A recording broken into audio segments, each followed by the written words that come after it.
تاج محل کی تاریخ۔ تعمیر کا آغاز 1632 سے لے کر تکمیل 1648۔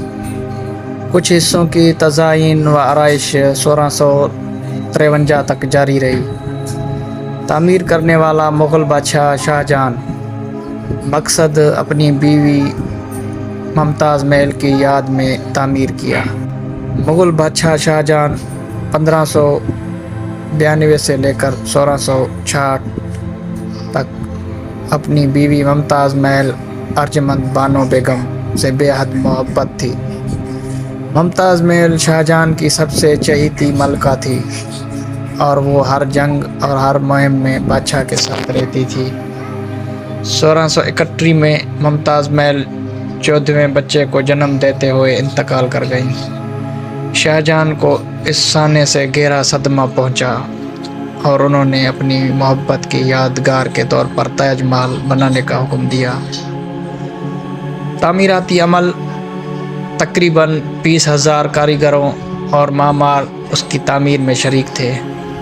اس منصوبے میں ہندوستان، ایران، ترکی اور وسطی ایشیا کے ماہرین نے حصہ لیا۔ اہم معمار استاد احمد لاہوری کو تاج محل کا مرکزی معمار کہا جاتا ہے۔ مواد اور وسائل: سنگ مرمر راجستھان سے لایا گیا۔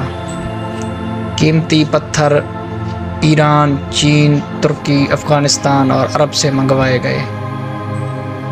فن تعمیر: اسلامی، فارسی، ترک اور ہندوستانی طرز کا حسین امتزاج۔ تاج محل کے اہم حصے، جس میں مرکزی مقبرہ جہاں ممتاز محل اور بعد میں شاہجہاں کو دفن کیا گیا، 4 مینار ہیں جو مقبرے کے چاروں طرف کھڑے ہیں، 38 میٹر بلندی ہے ان کی۔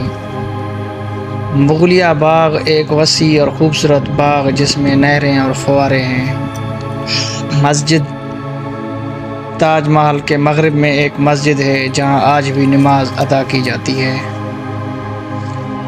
شاہجہاں بادشاہ کا انجام: 1658 میں اورنگزیب نے شاہجہاں کو تخت سے ہٹا کر آگرہ کے قلعے میں قید کر دیا۔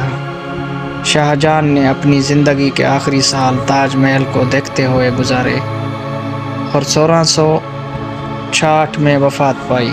ان کی آخری آرام گاہ بھی تاج محل کے اندر ہے۔